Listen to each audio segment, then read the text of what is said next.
আজ আমার রক্তে মিশে গেছে। আগে ভাইবা প্রেম করলি না?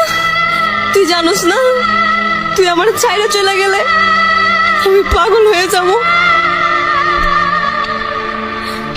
কলিজাটা কাইটটা যদি তোরে দেখাইতে পারতাম কতটুকু ভালোবাসি, খোদার কসম তোরে কাইটটা দেখাইতাম।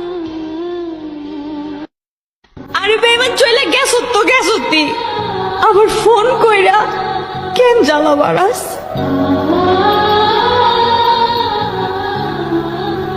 মনটা আমার ভাঙে গেলা, নিজের না তো সেজন্য বুঝলা না, নিজের হলে মন ভাঙা কি ঠিকই বুঝতা। আরে তোর লাগে তো আমি আমার বাপ মার কথাও চিন্তা করি নাই, আর তুই আমার জীবনটা তেজপাতা কইরা চলে গেলি।